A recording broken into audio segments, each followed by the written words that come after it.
Okay, good day everyone. My name is Pamela and I will be discussing the endocrine system pathology. So, my report will cover the effects of aging on the endocrine system, representative diseases and disorders, Graves' disease, and the organ systems affected by Graves' disease. So, first off, we have the effects of aging on the endocrine system.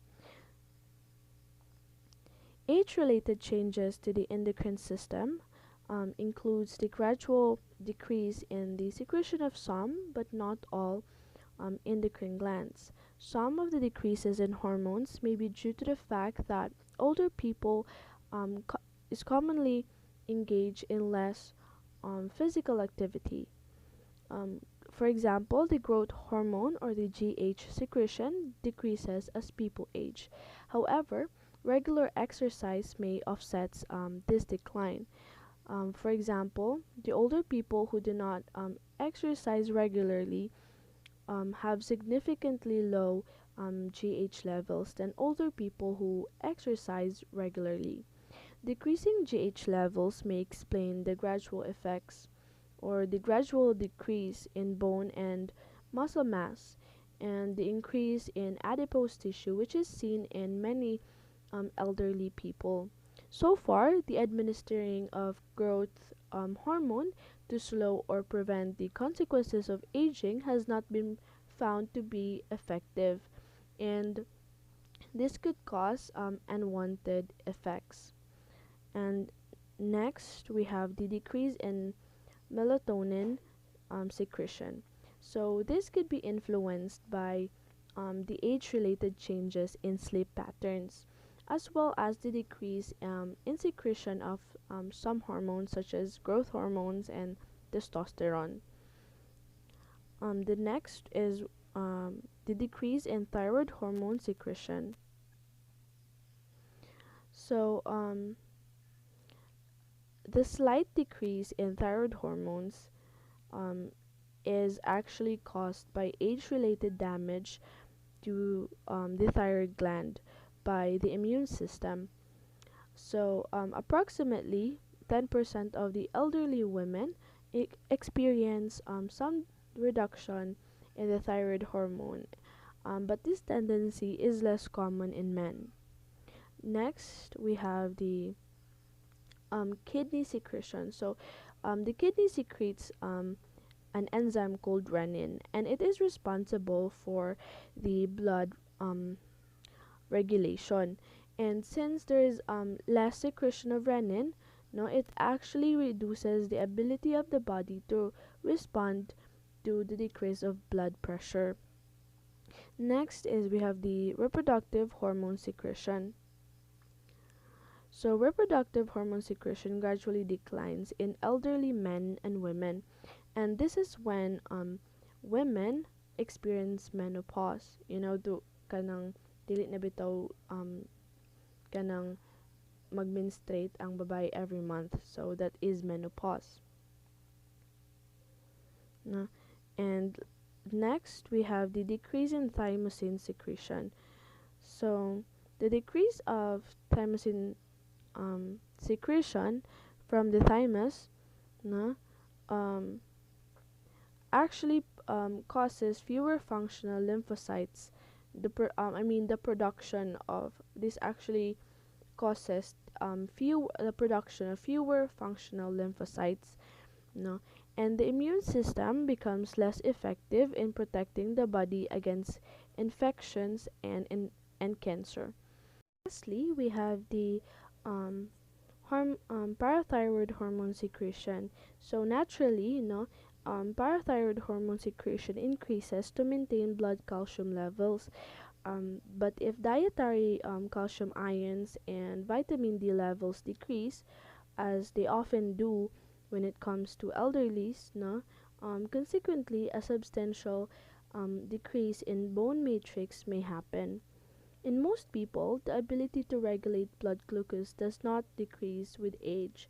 However, there is an age-related tendency to develop type 2 diabetes mellitus for those who have familial tendency, or those people now, for example, your your grandpa or your grandma have diabetes, and then you kind of like inherited that.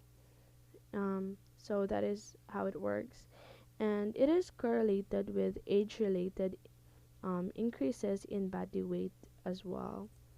So next we have the representative um, diseases and disorders.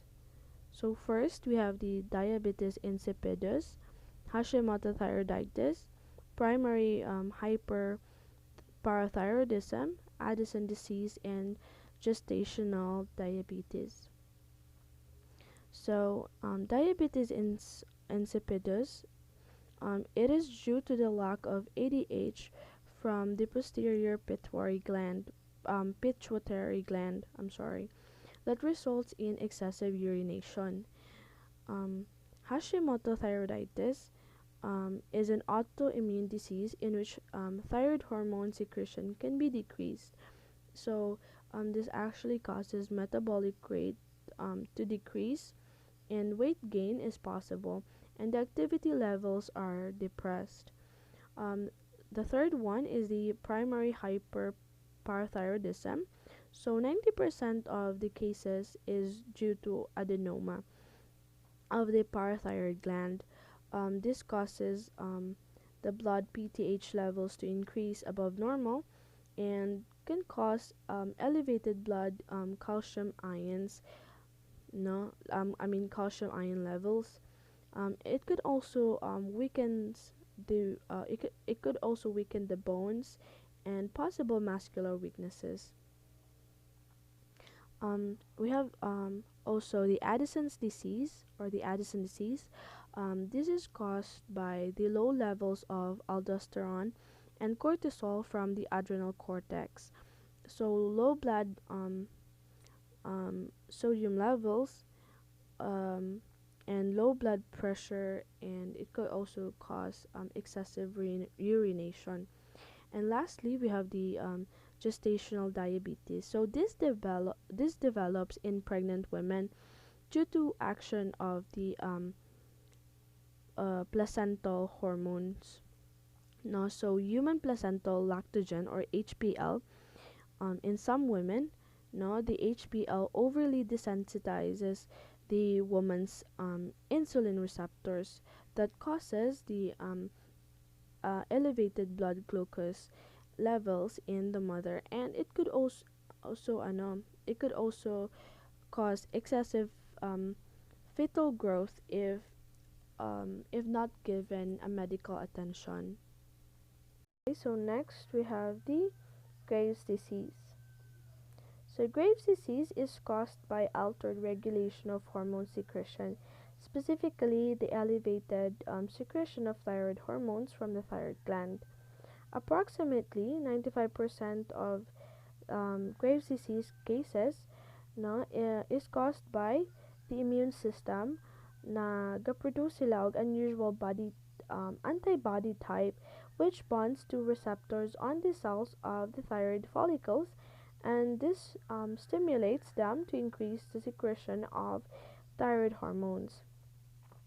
So patients with Graves' disease um, have their thyroid gland bigger than usual, so there is an increase in size of the thyroid glands for patients who have Graves' disease. So the patient's eyes also, no, the patients who have Graves' disease, their eyes are bulging. It is because of the connective tissue components that are deposited behind their eyes. No, and lastly, the enlargement of the thyroid gland is called the goiter.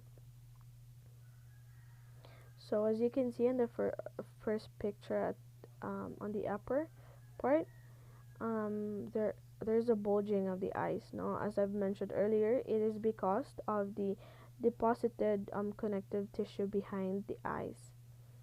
And also there's an increase in size of the thyroid gland. Again, it is called the goiter. So there are common symptoms of Graves' disease. First is the hyperactivity, rapid weight loss. So um, if you have Graves' disease, no, so your appetite could increase, no, ganahan kag kaon, pero there is a rapid weight loss, no. It is because lagi there's an imbalance in hormones, no. Um, exophthalmos um, is also one of the symptoms, and the excessive sweating as well is a common symptoms of Graves' disease. So the treatments are the exposure to radioactive iodine. No, um, treatment could also be with drugs that inhibits thyroid hormone synthesis. And for some, no, na severe na gyud kaayo, no, they undergo surgery for the removal of possibly all parts. I mean the whole thyroid gland, and some also kay part lang sa thyroid gland ang ginatangtang. Okay, so next we have the organ systems affected by Graves' disease. So, Graves' disease doesn't just affect the endocrine system, but it can affect the rest of the organ systems of the body. So first we have the skeletal system. So in some cases, no, of Graves' disease, um, there is an increase in bone reabsorption and decrease in bone density, increase in blood calcium levels, but this can occur, no, in severe cases na. And then second, we have the integumentary system. So um, excessive sweating, flushing, and warm skin is a result from the elevated body temperature, and um, which is caused by the increase of rate of the metabolism of the body. The elevated metabolic rates makes amino acids unavailable, no, for protein synthesis, resulting in fine, soft, straight hair along with hair loss. No, and then also we have the reproductive system.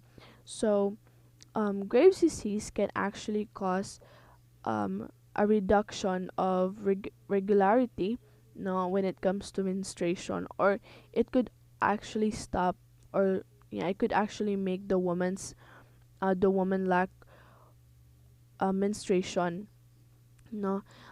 It is because of the elevated metabolism. In men naman, the primary effect of um, Graves' disease is the loss of sex drive, no. And we also have the digestive system. So weight loss occurs with an associated increase in appetite. Increased peristalsis in the intestines leads to frequent stools or diarrhea. Nausea, vomiting, and abdominal pain also result, no.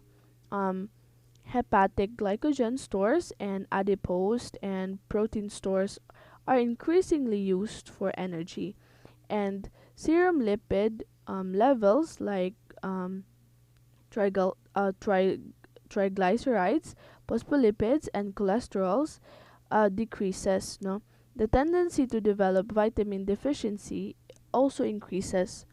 No, if you have Graves' disease. So next we have the respiratory system. So Graves' disease causes breathing to be difficult. No, the volume of air taken in with each breath may be decreased. Weak contraction of muscles of the inspiration contribute to respiratory difficulties. No, and we also have the lymphatic and immune system. Um, Graves' disease uh, affects the lymphatic and immune system in a way that the antibodies that bind to receptors for the thyroid stimulating hormone on the cells of the thyroid gland have been found in nearly all people with Graves' disease. No, the condition therefore is classified as an autoimmune disease. in which antibodies produced by the lymphatic system result in abnormal functions. No? And also we have the cardiovascular system. So there is an increase in amount of blood pumped by the heart that leads to increase in blood flow through the tissues, including the skin. The heart rate is greater than normal. No, if you have Graves' disease, heart sounds are louder than normal as well, and the heartbeats may be out of rhythm periodically. We also have the nervous system. So enlargement of the extrinsic eye muscles, edema in the area of the orbits, and the accumulation of fibrous connective tissue um, cause protrusions of the eyes no in 50 to 70% of individuals with Graves' disease. No, damage to the retina and optic nerve and paralysis of the extraocular muscles can happen as well. No, restlessness, short attention span, compulsive movement, tremor, insomnia, and increase in emotional response are consistent with hyperactivity of the nervous system. And lastly, we have the muscular system. No, so the previous reporters talked about the muscle atrophy. No, um, and which we can say na ang Graves' disease no makakos gyapon siya muscle atrophy, and muscle weakness results from increase in metabolism as well, which causes the breakdown of muscle and the increased use of muscle proteins as energy resources. So that is the end of the endocrine system pathology. And again, my name is Pamela Degalna, and thank you very much and have a good one.